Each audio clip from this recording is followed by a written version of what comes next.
Covenant here? Troll's blood, I have to warn the village.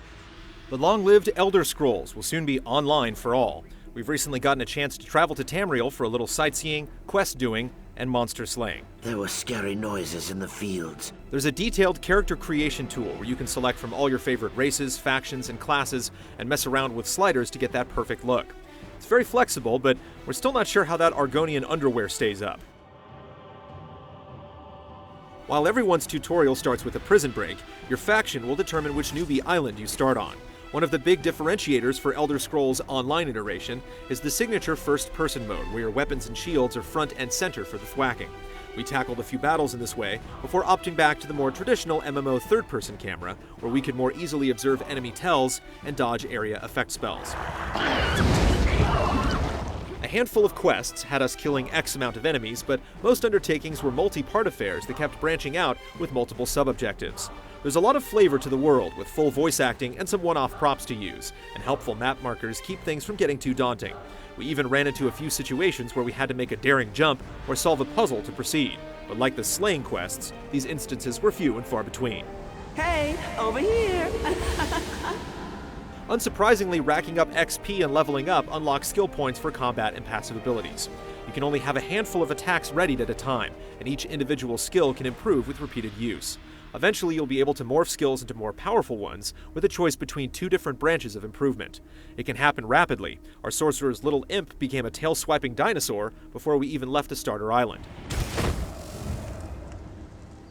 Even if your abilities are on cooldown or you run out of magic, good old-fashioned slashing and bashing ties light and heavy strikes, as well as blocks and parries to your mouse clicks. Along with the arrow key double-tap dodge, this gives the game a more frantic feel akin to other MMOs over the last several years. Blocking an enemy's strong attack, knocking him down, and delivering the final blow feels great. Just keep an eye on your stamina, which, along with magic and health, can be upgraded every time you level. Exploring can easily be its own reward. We were able to chop wood, mine precious ores, gather herbs, and even fish without any additional equipment. We found a lore book hidden on an island amidst a sea of lava. We ran into treasure chests complete with a lockpicking mechanic, and sought out sky shards that give you skill points immediately. We even unearthed runes, though we weren't able to string together a Furo dock quite yet. Deeper into the game were large cities, viewpoints, and ongoing battles. Big quests will change your personal landscape as you attempt to solve the woes of the population and your faction. What happened? Did you see those Covenant soldiers? Main story and guild quests also started popping up, abounding with lore, trips to the past, and even Oblivion itself. People not familiar with the Elder Scrolls will find themselves in a thoroughly realized world. Old vets from all the way back to Arena to Skyrim newcomers will see plenty that's familiar and plenty more that's enticing. It's always great to read a random book and have your armor skill go up. That's no fun. The game is surely massive, but we only teamed up with other players a few times. Many quests are soloable, and it's also easy to get joint credit for a quest along with a stranger, even if you aren't in a party together.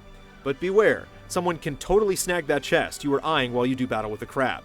We also ran into a group dungeon by our lonesome, met an untimely demise, and were punished by decreased equipment durability.